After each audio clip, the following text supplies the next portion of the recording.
জামাতের ভোট বেড়ে গেছে।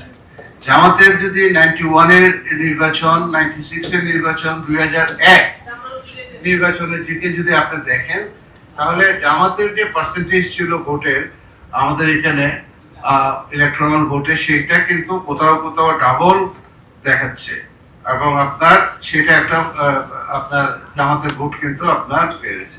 তো যেহেতু জামাতের ভোট বেড়েছে, সেহেতু তাদের আসন সংখ্যা বৃদ্ধি পাবে, আশা করা যায় আসন সংখ্যা বৃদ্ধি পাবে, সেটাও কনসিস্টেন্ট মনে হচ্ছে আমার কাছে। তো সব মিলিয়ে আপনার অন্যান্য যে ডেমোগ্রাফিক ডাটা এবং অন্যান্য যে সমস্ত ডাটা আর ডিভিশনাল যে ডাটাগুলা ক্রস সেকশনাল, সেগুলো অথেন্টিক মনে হচ্ছে। যেমন আপনার ধরেন বসুন্ধরা ডায়াপেন্ট এখন আরো উন্নত। এই hot air through top sheet দ্রুত শোষণ করে সোনামণিকে দেয় কোমল অনুভূতি। বরিশালে, খুলনাতে এবং আপনার রাজশাহীতে জামাতের ভোটের সংখ্যা একটু বেশি। এটা আমরা মুখে মুখে অনেক কিছুই জানি, কিন্তু উইথ এভিডেন্ট অফ ডাটা এবং সাপোর্টিং ডকুমেন্টস তো লাগবে, সেটা এই জায়গাটাতে খুব ভালোভাবে উঠে আসছে।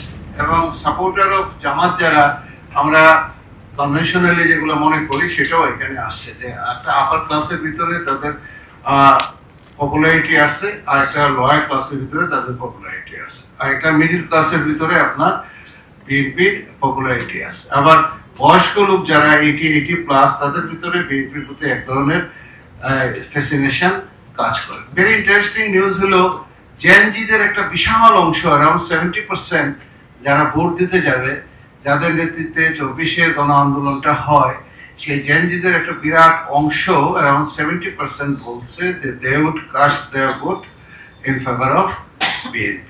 So it is a breaking news for the nation for today.